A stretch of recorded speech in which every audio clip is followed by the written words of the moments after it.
bright day, he can't hear it. A battle, a mission, even a report before the Jedi Council can make him forget it's even there. But at night, the walls he has built sometimes start to frost over. Sometimes they start to crack. At night, the Dead Star Dragon sometimes sneaks through the cracks and crawls up into his brain and chews at the inside of his skull. The dragon whispers of what Anakin has lost, and what of how she had spent her last strength to say, "I knew you would come for me, Anakin." The dragon reminds him every night that someday he will lose Obi-Wan, he will lose Padme, or they will lose him. All things die, Anakin Skywalker. Even stars burn out. And the only answers he ever has for these dead cold whispers are his memories of Obi-Wan's voice, or Yoda's. But sometimes he can't quite remember them. All things die. He can barely even think about it. But right now he doesn't have a choice. That's what puts the edge in his voice when he tries to make a joke. That's what flattens his mouth and tightens his right cheek. The Supreme Chancellor has been family to Anakin. Always there, always caring, always free with advice and unstinting aid. A sympathetic ear, and a kindly, loving, unconditional acceptance of Anakin exactly as he is. The sort of acceptance Anakin could never get from another Jedi, not even from Obi-Wan. He can tell Palpatine things he could never share with his master. He can tell Palpatine things he can't even tell Padme. Now, the Supreme Chancellor is in the worst kind of danger, and Anakin is on his way, despite the dread boiling through his blood. That's what makes him a real hero. Not the way the holonet labels him, not without fear, but stronger than fear. He looks the dragon in the eye and doesn't even slow down. If anyone can say Palpatine, Anakin will, because he's already the best, and he's still getting better. But locked away behind the walls of his heart, the dragon, that is his fear, coils and squirms over his. Because his real fear, in a universe where even stars can die, is that being the best will never be quite good enough. Obi-Wan's starfighter jolted sideways. Anakin kicked by him and used his forward attitude jets to kick himself into a skew flip, facing backward to blast the last of the Tri-Fighters on his tail. Now, there were only vulture droids left. A lot of vulture droids. Did you like that one, Master? Very pretty. Obi-Wan's cannon stitched plasma across the hull of a swooping vulture fighter until the droid exploded. But we're not through yet. Watch this. Anakin flipped his starfighter again and dived, spinning directly through the flock of vulture droids. Their drives blazed as they came around. He led them streaking for the upper deck of a laser-starred separatist cruiser. I'm going to lead them through the needle. Don't lead them anywhere. Obi-Wan's threat display tallied the vultures on Anakin's tail. 12 of them. 12. First Jedi principle of combat. Survive. No choice. Anakin slipped his starfighter through the storm of cannon fire. Come down and thin them out a little. Obi-Wan slammed his control yoke forward, as though jamming it against its impact rest would push his battered fighter faster in pursuit. Nothing fancy, Artful. As though the damaged droid were even capable of anything fancy. Just hold me steady. He reached into the Force and felt for his shot. On my mark, brake left, now. The shutdown control surface of his left wing turned the left brake into a tight overhead spiral that traversed Obi-Wan's guns across the paths of 4 vultures. Flash, flash, flash, flash. And all 4 were gone. He flew on through the clouds of glowing plasma. He couldn't waste time going around. Anakin still had 8 of them on his tail. And what was this? Obi-Wan frowned. The cruiser looked familiar. Familiar, he thought. Oh, please say you're kidding. Anakin's starfighter skimmed only meters above the cruiser's dorsal hull. Cannon missiles from the vulture fighter swooping toward him, blasting chunks out of the cruiser's armor. Okay, R2, where's that trench? His forward screen lit with a topograph of the cruiser's hull. Just ahead lay the trench that Obi-Wan had led the Tri-Fighter into. Anakin flipped his starfighter through a razor-sharp read-over down past the rim. The walls of the service trench flashed past him as he streaked for the bridge tower at the far end. From here, he couldn't even see the minuscule slit between the support struts. With 8 vulture droids in pursuit, he'd never pull off a slant at the tower's leading edge as Obi-Wan had. But that was all right. He wasn't planning to. His cockpit comm buzzed. Don't try it, Anakin. It's too tight. Too tight for you, maybe, Anakin thought. Then said, I'll get through. R2-D2 whistled nervous agreement with Obi-Wan. Easy, R2, Anakin said. We've done this before. Cannon fire blazed past him, impacting on the support struts ahead. Too late to change his mind now. He was committed. He would bring his ship through, or he would die. Right now, strangely, he didn't actually care which. Use the Force. Obi-Wan sounded worried. Think yourself through, and the ship will follow. What do you expect me to do? Close my eyes and whistle? Anakin muttered under his breath. Then said aloud, Copy that. Thinking now. R2-D2's squeal was as close to terrified as a droid can sound. Glowing letters spidered across Anakin's readout. Abort! Abort! Abort! Anakin smiled. Wrong thought. Obi-Wan could only stare open-mouthed as Anakin's starfighter snapped onto its side and scraped through the slit with centimeters to spare. He fully expected one of the struts to knock R2's dome off. The vulture droids tried to follow, but they were just a hair too big. When the first two impacted, Obi-Wan triggered his cannons in a downward swing. The evasion maneuvers pre-programmed into the vulture fighter's droid brains sent them diving away from Obi-Wan's lasers, straight into the fireball expanding from the front of the struts. Obi-Wan looked up to find Anakin soaring straight out from the cruiser with a quick snap roll of victory. Obi-Wan matched his course without the flourish. "I'll give you the first 4, Anakin said over the comm, "but the other 8 are mine." Anakin, "All right, we'll split them." As they left the cruiser behind, their sensors showed Squad 7 dead ahead. The clone pilots were fully engaged, moving through a dogfight so tight that their ion trails looked like a glowing ball of string. "Oddball's in trouble. I'm going to help him out." "Don't. He's doing his job. We need to do ours." "Master, they're getting eaten alive over." "Every one of them would gladly trade his life for Palpatine's. Will you trade Palpatine's life for theirs?" "No. No, of course not, but..." "Anakin, I understand. You want to save everyone. You always do. But you can't." Anakin's voice went tight. "Don't remind me." "Head for the command ship." Without waiting for a reply, Obi-Wan targeted the command cruiser and shot away at maximum thrust.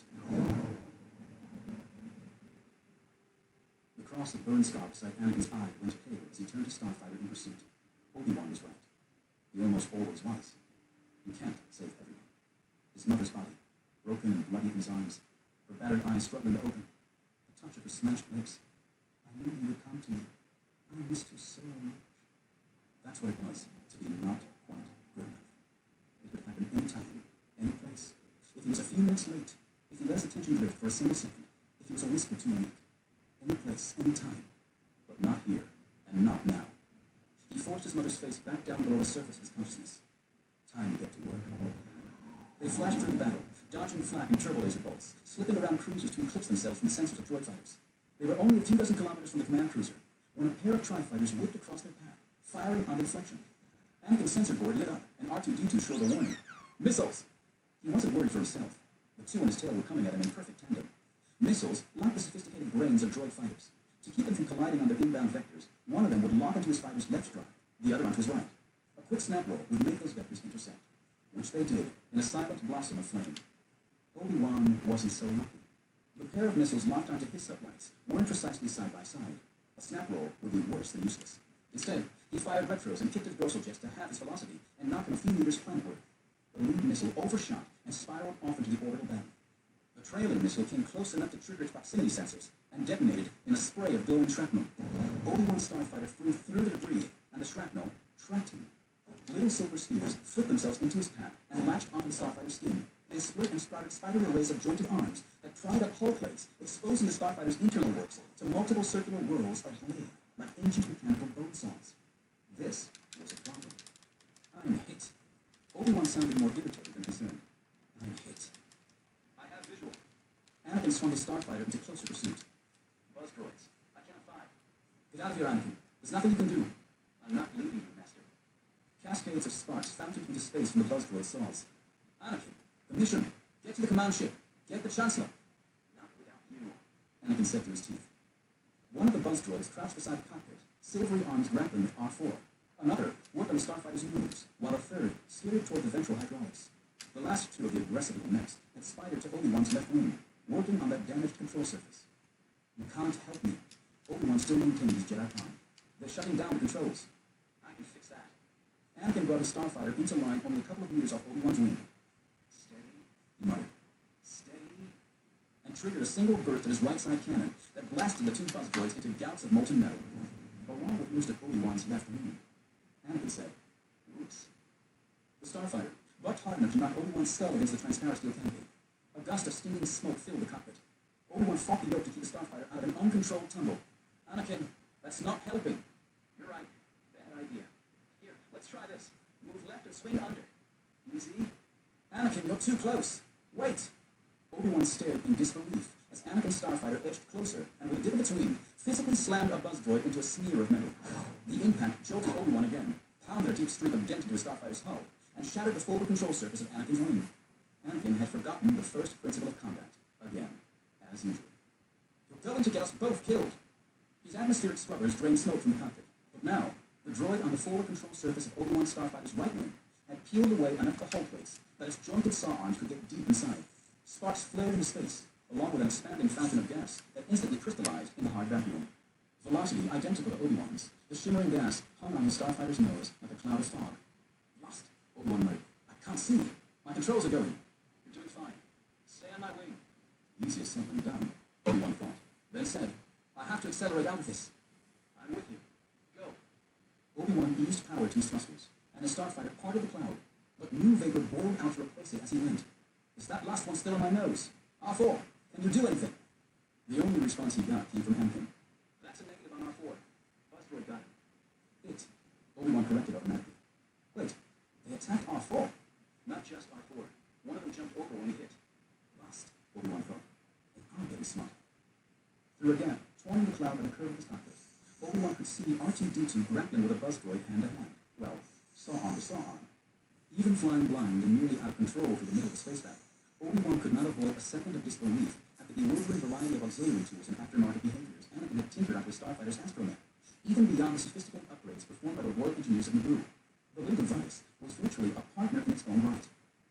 R2's saw cut through one of the Buzzroid's grapplers, sending the jointed arm flipping lazily off into space. Then did the same to another. Then, a panel opened in R2-D2's side, and its data jack arm stabbed out and smacked the crippled Buzzroid right off Anakin's hull. The Buzzroid spun aft until it was caught in the blast launch of Anakin's sublights, then blew away faster than even Obi-Wan's eye could follow. Obi-Wan reflected that the separatist droids weren't the only ones that were getting smart. The data jack retracted, and a different panel opened, this time in R2-D2's dome. A claw cable shot from it into the cloud of gas that still billowed from Obi-Wan's right forward wing, and pulled back out, dragging a struggling Buzzroid. The silver droid twisted and squirmed, and its grapplers took hold of the cable, climbing back along it, saw arms waving until Anakin popped the starfighter's underjets, and R2 cut the cable, and the Buzzroid dropped away, tumbling helplessly through the back. You know, Obi-Wan said, I begin to understand why you speak of R2 as though he's a living creature. Do you? You could hear Anakin smile. Don't you mean it? Ah, yes, he frowned. Yes, of course, it. Thank it for me, will you? Thank him yourself. Ah, yes. Thanks, R2. The whistle that came back over the comm had a clear flavor of, you're welcome. Then the last of the fog finally dispersed, and the sky ahead was full of shit. More than 1 kilometer from end to end, the vast command cruiser filled his visual field. At this range, all he could see were savannas of sand-colored hull, studded with turbo-laser mountains that lit up space with thunderbolts of disintegrating energy. And that immense ship was getting bigger, fast. Anakin, we're going to collide. That's the plan. Head for the hangar. That's not, I know, first Jedi principle of, no, it's not going to work. Not for me. What? My controls are gone. I can't head for anything. Oh, well, all right, no problem. No problem. Then his starfighter clanged as if he crashed into a ship-sized gun. Obi-Wan jerked and twisted his head around to find the other starfighter just above his tail. Literally, just above. Anakin's left lead control surface was barely a handspan from Obi-Wan's sublight thrusters. Anakin had hit him on purpose. Then he did it again. Clang. What are you doing? Just giving you... Anakin's voice being slow, tight with concentration. A little help with your steering. Obi-Wan shook his head. This was completely impossible. No other pilot would even attempt it. But for Anakin Skywalker, a completely impossible and an eerie way of being nearly difficult. He reflected that he should be used to it by now. While these thoughts chased each other aimlessly through his mind, he had been staring obliquely at a blue shimmer of energy, filling the yawning hunger day ahead. Belatedly, he registered what he was looking at.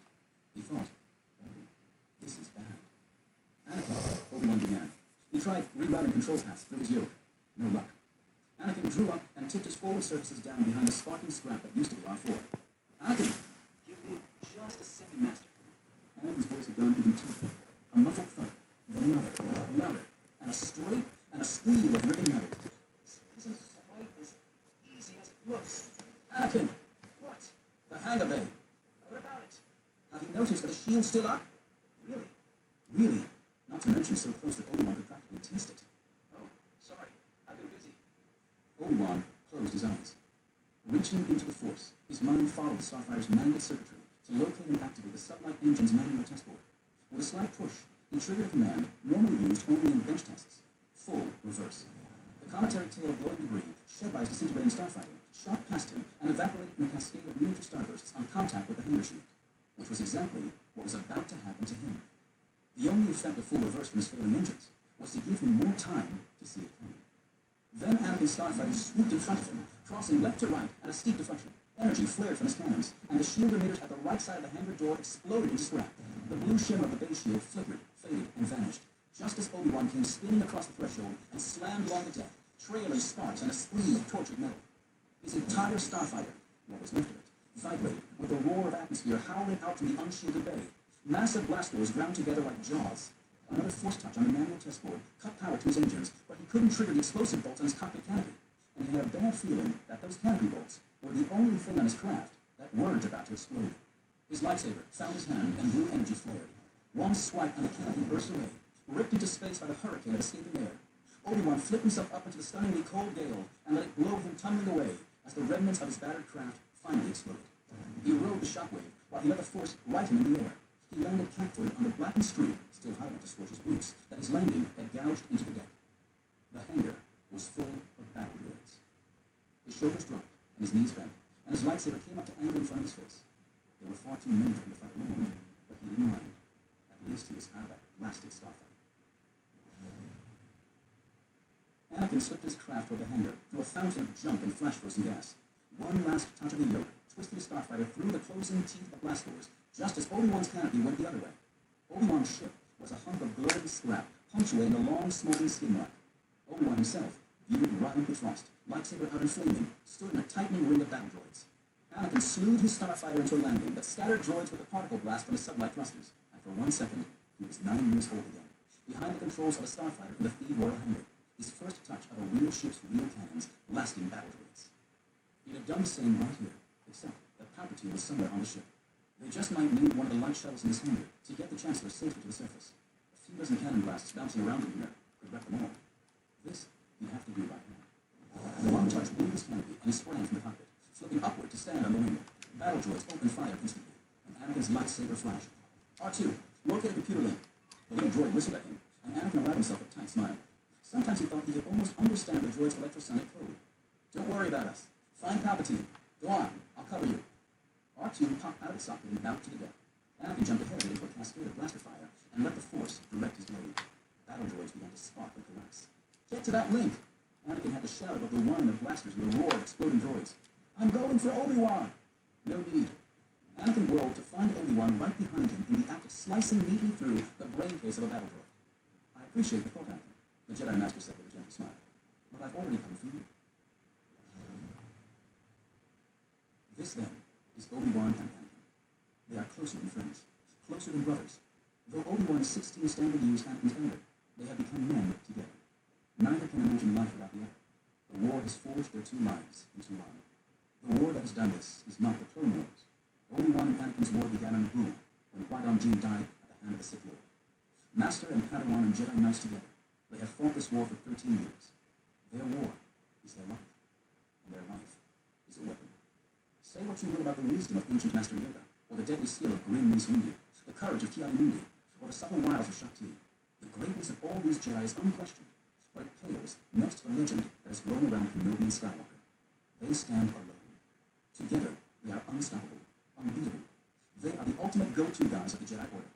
When the good guys absolutely, positively have to win, the call goes out. Obi-Wan and Anakin always answer. Whether Obi-Wan's legendary cleverness might beat Anakin's raw power, straight up, no rules, is the subject of schoolyard fistfights, crush pool wriggle matches, and pod chamber steep wars across the Republic. These struggles always end somehow, with the combatants on both sides admitting that it doesn't matter. Anakin and Obi-Wan would never fight each other. They couldn't. They're a team. They're the team. And both of them are sure they always will be. Chapter 2. Dooku. The storm of blaster fire ricocheting through the hangar bay suddenly ceased. Clusters of battle droids withdrew behind ships and slipped out hatchways. Obi-Wan's familiar grimace showed past his blade as he let it shrink away. I hate it when they do that. Anakin's lightsaber was already back in his belt. When they do what? Disengage and fall back for no reason. There's always a reason, Master. Obi-Wan nodded. That's why I hate it. Anakin looked at the litter of smoking droid parts scattered throughout the hangar bay, shrugged, and snugged his black glove. R2, where's the Chancellor? The little droid's data jack rotated in the wall socket. Its hollow projector eyes swiveled, and the blue scanning laser built a ghostly image in Anakin's boot. Palpatine, shackled into a large swivel chair. Even in the tiny translucent blur, he looked exhausted and in pain, but alive. Anakin's heart thumped once, painfully against his ribs. He wasn't too late. Not this time. He dropped to one knee and squinted at the image. Palpatine looked as if he'd aged 10 years since Anakin had last seen him. Muscle bulged along the young Jedi's jaw. If Grievous had hurt the Chancellor, had so much as touched him. The hand of jointed durasteel inside his black glove clenched so hard that electronic feedback made his shoulder ache. Obi-Wan spoke from above that shoulder. "You have a location?" The image rippled and twisted into a schematic map of the cruiser. Far up, at the top of the conning spire, R2 showed a pulsar of brighter blue. "In the General's quarters," Obi-Wan scowled. Any sign of Grievous himself? The pulsar shifted to the cruiser's bridge. And guards? The hollow image rippled again, and transformed into an image of the cruiser's general's quarters once more. Palpatine appeared to be alone. The chair sat in the center of an arc of empty floor, facing a huge curved viewing wall. Anakin muttered, "It doesn't make sense." "Of course it does. It's a trap." Anakin barely heard him. He stared down at his black-gloved fist. He opened his fist, closed it, opened it again. The ache from his shoulder flowed down to the middle of his bicep, and didn't stop. His elbow sizzled, and his forearm. His wrist had been packed with red-hot gravel, and his hand was on fire. But it wasn't his hand, or his wrist, or his forearm, or his elbow. It was a creation of jointed durasteel and electrovibers. "Anakin?" Anakin's lips drew back from his teeth. "It hurts." "What? Your replacement arm? When did you have it equipped with pain sensors?" "I didn't. That's the point. The pain is in your mind, Anakin." "No." Anakin's heart froze over. His voice went cold as space. "I can feel him. Him. Dooku. He's here. Here on the ship." "Ah." Obi-Wan nodded. "I'm sure he is. You knew?" "I guess. Do you think Grievous couldn't have found Palpatine's beacon? It can hardly be accident that through all the ECL, the Chancellor's homing signal wasn't clear. This is a trap. A Jedi trap." Obi-Wan laid a warm hand on Anakin's shoulder, and his face was as grim as Anakin had ever seen it. "Possibly a trap set for us. Personally." Anakin's jaw tightened. "You're thinking of how he tried to recruit you on Geonosis, before he sent you down for execution. It's not impossible that we will again face that choice." "It's not a choice." Anakin rose. His durasteel hand clenched and stayed that way, a centimeter from his lightsaber. "Let him ask.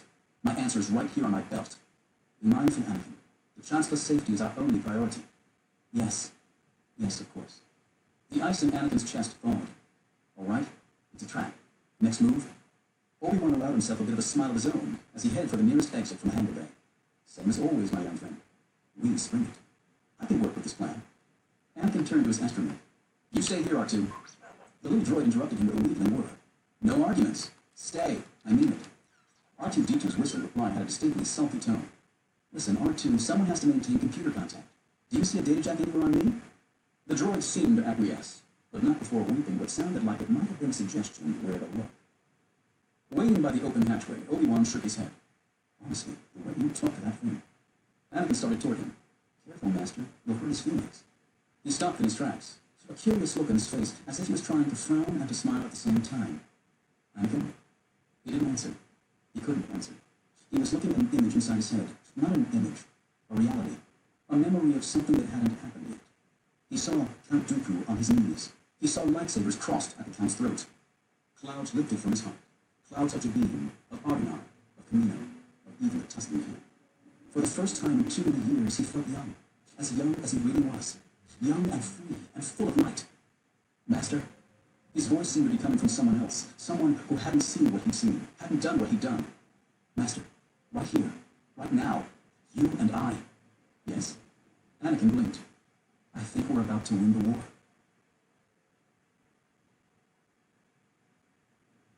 The vast semisphere of the view wall bloomed with battle.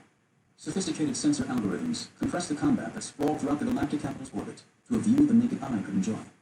Cruisers, hundreds of kilometers apart, exchanging fire at near light speed, appeared to be practically hull to hull, joined by pulsing cables of flame. Turbo laser blasts became swift shafts of light that shattered into prismatic splinters against shields, or bloomed into miniature supernovae that swallowed ships whole. The invisible gnat cloud of starfighter dogfights became a gleaming dance of shadow moths at the end of Coruscant's brief spring. Within that immense curve of computer-filtered carnage, the only furnishing was one lone chair, centered in